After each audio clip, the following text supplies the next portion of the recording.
Մայիսը հայ ժողովրդի անսպառ կամքի, միասնության և վերածննդի ամիսն է։ 1918 թվականի մայիսին հայ ժողովուրդը կանգնած էր բնաջնջման եզրին։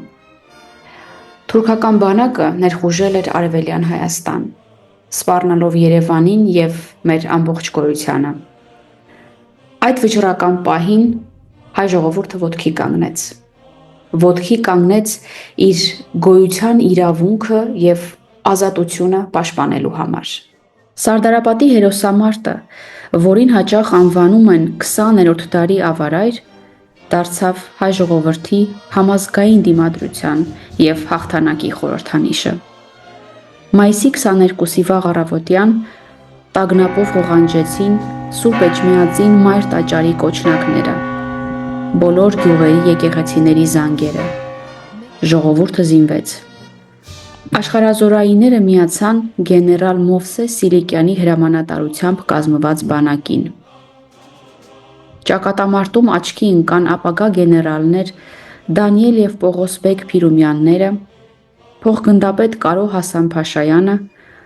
ապագա մարշալ Հովհաննես Բաղրամյանը, հետագայում Մեծի Տանկիլի կաթողիկոս Գարեգին եպիսկոպոս Հովսեփյանը և անգամ ապագա գրող Աքսել Բակունցը։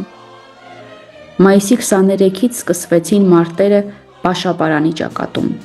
Դրոյի հրամանատարությամբ։ Դրոյի զորքի կազմում թուրքերի դեմ կռվում էր եզդիների 1500 հոգանոց հեծյալ ջոկատը Ջհանգիր աղայի գլխավորությամբ։ Հայերը եզդի զինվորների աջակցությամբ հաջողությամբ հետ մղեցին թուրքերի առաջխաղացումը։ Թուրք-հայկական պատերազմի վճռական տեղամասերից էր նաև Ղարաքիլիսայի ճակատը։ Գեներալ Թովմաս Նազարբեկյանի ղեկավարությամբ ձևավորվեց հայկական դիմադրությունը։ Մարտերին մասնակցեցին նաև Գարեգին Նժդեհն իր հեծյալներով և գնդապետ Նիկոլայ Ղորղանյանը։ Թեև թշնամին թվով գերակշռող էր, հայերը կասեցրին նրանց առաջխաղացումը դեպի Դիլիջան ու Թիֆլիս։ Ղարաքիլիսան դարձավ ազգային միաբանության և զինվորական խիզախության խորհրդանիշ։ Մայիսյան հերոսամարտերով դրվեց ամբողջական հայրենիքի վերականգնման ճանապարհի սկիզբը։ Հայ ժողովրդի քաջարի զավակները համախմբվելով մեկ զորքի մեջ կռվեցին իրենց հայրենիքի, հարազատ ժողովրդի, ինչպես նաև Հայաստանի ազատության և անկախության համար։